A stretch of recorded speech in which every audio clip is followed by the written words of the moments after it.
যে ব্যক্তি কুল বৃক্ষ বা বড়ই গাছ কেটে ফেলবে তাকে উপুট করে জাহান্নামে নিক্ষেপ করা হবে। আল্লাহ সুবহানাহু ওয়া তাআলা বলেছেন ফি সিদরি মাখদুদ, জান্নাতে বড়ই গাছ থাকবে। জান্নাতে বড়ই গাছ থাকবে শুনলে হয়তো আমাদের কাছে প্রশ্ন আসতে পারে যে কাঁটাযুক্ত একটি গাছ তা আবার জান্নাতে থাকবে। আসসালামু আলাইকুম ওয়া রাহমাতুল্লাহ। আলহামদুলিল্লাহি ওয়াহদা ওয়াসসালাতু ওয়াসসালামু আলা রাসূলিল্লাহ ওয়া বাদ। প্রিয় দিনী ভাই বোন, ইসলামে কুল বৃক্ষ বা বড়ই গাছের যথেষ্ট গুরুত্ব রয়েছে। এতটাই গুরুত্ব রয়েছে যে মুস্তাদরাক হাকিমের একটি হাদিসে এসেছে, নবী সাল্লাল্লাহু আলাইহি ওয়াসাল্লাম বলেছেন, মান কাতা সিদরাতান সাওয়াবাল্লাহু রাসাহু ফিন্নার। যে ব্যক্তি কুল বৃক্ষ বা বড়ই গাছ কেটে ফেলবে তাকে উপুট করে জাহান্নামে নিক্ষেপ করা হবে। কুল বৃক্ষ বা বড়ই গাছ কাটলেই কি তাকে জাহান্নামে যেতে হবে? এই হাদিসের ব্যাখ্যায় ওলামায়ে কেরাম দুটি মত পেশ করেছেন। একটি হচ্ছে হারামে থাকা বড়ই গাছ যদি কেউ কেটে ফেলে তাহলে তাদের জন্য এই ধমক বা এই হাদিস প্রযোজ্য হবে।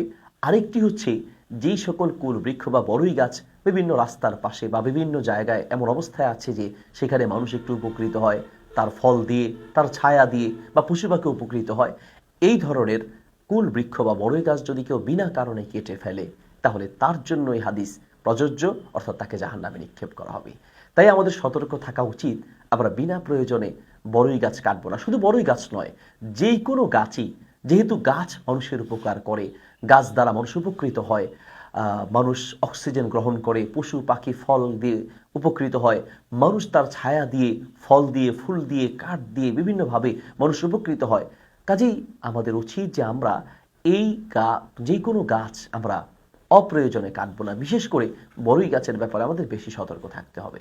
এছাড়াও বড়ই গাছের ব্যাপারে কোরআন মাজিদে একটি আয়াত রয়েছে। আল্লাহ সুবহানাহু ওয়া তাআলা বলেছেন ফি সিদরি মাখদুদ, জান্নাতে বড়ই গাছ থাকবে। জান্নাতে বড়ই গাছ থাকবে শুনলে হয়তো আমাদের কাছে প্রশ্ন আসতে পারে যে কাঁটাযুক্ত একটি গাছ তা আবার জান্নাতে থাকবে। যেমনটা একজন বেদুইন বলেছিলেন রাসূল সাল্লাল্লাহু আলাইহি ওয়াসাল্লাম, কি ইয়া রাসূলুল্লাহ, আমার বড় অবাক লাগছে যে মানুষকে কষ্ট দেয় এমন কষ্টদায়ক একটি বৃক্ষ জান্নাতেও থাকবে। রাসূল সাল্লাল্লাহু আলাইহি ওয়াসাল্লাম বললেন, মা হিয়া, কোনটা সেই গাছ? তখন সেই বেদুইন বলেছিল আসিদ্র, অর্থাৎ বড়ই গাছ। রাসূল সাল্লাল্লাহু আলাইহি ওয়াসাল্লাম তখন বলেছেন, তুমি কি পরের আয়াতটি পড়োনি? ফি সিদ্রিন, তো শুধু এতটুকু আল্লাহ বলেননি, আল্লাহ বলেছেন ফি সিদ্রিন মাখদুদ খদা আল্লাহ। আল্লাহ তাআলা সেই গাছটিকে এমনভাবে দিবেন, ফি সিদ্রিন মাখদুদ, মাখদুদ মানে কাঁটাবিহীন। বড়ই গাছ থাকবে সত্য, কিন্তু সেই বড়ই গাছে বা কুল বৃক্ষে কাঁটা থাকবে না, বরং বড়ই থাকবে, এবং এক একটি বড়ই একটু আকারে বড় হবে এবং সেই বড়ইতে প্রায় ৭০ প্রকারের রং থাকবে এবং প্রত্যেকটাতে আলাদা আলাদা স্বাদ থাকবে। সুবহানাল্লাহ। সেই বড়ই গাছ জান্নাতেও থাকবে। এছাড়াও ইনদা সিদরাতিল মুনতাহা, ষষ্ঠ আসমানে এবং সপ্তম আসমানেও কুল বৃক্ষ বা বড়ই গাছ হয়েছে। যখন মেরাজে রাসূল সাল্লাল্লাহু আলাইহি ওয়াসাল্লাম গিয়েছিলেন তখন জিবরাইল আলাইহিস সালাম রাসূল সাল্লাল্লাহু আলাইহি ওয়াসাল্লামকে নিয়ে সেই সিদরাতুল মুনতাহা বা সেই বড়ই গাছ পর্যন্ত গিয়েই বলেছিলেন, এরপরে আর আমাদের যাওয়ার কোনো সুযোগ নেই।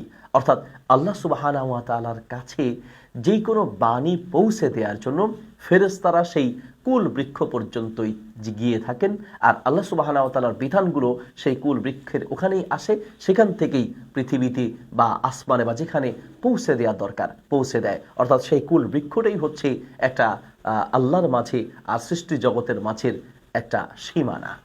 প্রিয় দিনী ভাই ও বোন, এছাড়াও কুল বৃক্ষ বা বড়ই গাছের পাতার কিছু গুণাগুণ রয়েছে, যেটার ব্যাপারে আধুনিক বিজ্ঞানও স্বীকার করছেন।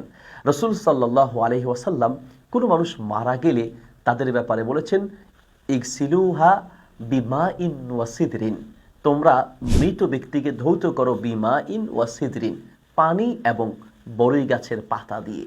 তো বড়ই গাছের পাতা কেন মিশ্রিত করা হয়?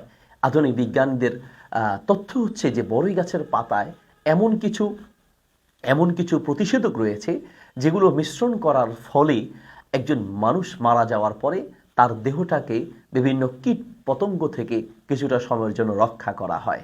এছাড়াও বিভিন্ন অপবিত্রতা থেকে বাঁচার জন্য হাদিসে এই বড়ই গাছের পাতা ব্যবহার করার ব্যাপারে বর্ণনা পাওয়া যায়। সব মিলিয়ে আমরা যেটা বলতে পারি, বড়ই গাছ অত্যন্ত গুরুত্বপূর্ণ একটি গাছ। এটিকে বিনা কারণে কাটলে জাহান্নামে যেতে হবে। বড়ই গাছ জান্নাতেও থাকবে, ষষ্ঠ আসমানে এবং সপ্তম আসমানেও কুল বৃক্ষ বা বড়ই গাছ রয়েছে, বড়ই গাছের পাতা দিয়ে মৃত মানুষকে ধৌত করা হয় এবং অপবিত্রতা থেকে পবিত্র হওয়ার ক্ষেত্রেও, বিশেষ করে মেন্স থেকে পবিত্র হওয়ার ক্ষেত্রেও যদি অন্য কোনো কিছু পাওয়া না যায়, তাহলে সেই ক্ষেত্রে বড়ই পাতা মিশ্রিত পানি দিয়েও ধৌত করা যেতে পারে। এছাড়াও বড়ই গাছের পাতা দিয়ে বিভিন্ন রুকিয়া করারও কিছু পদ্ধতি বিভিন্ন ইসলামিক কিতাবে পাওয়া যায়। প্রিয় দিনী ভাই ও বোন, সব মিলিয়ে আসুন যে বড়ই গাছকে আমরা গুরুত্ব দেওয়ার চেষ্টা করি এবং এটাকে বিনা প্রয়োজনে কাটা থেকে বিরত থাকি। প্রিয় দিনী ভাই ও বোন, পরবর্তীতে অন্য কোনো একটি গুরুত্বপূর্ণ বিষয় নিয়ে আবার আপনাদের সামনে কথা হবে। জাযাকুমুল্লাহ খাইর, বারাকাল্লাহু ফিকুম, ওয়াসসালামু আলাইকুম ওয়া রাহমাতুল্লাহ।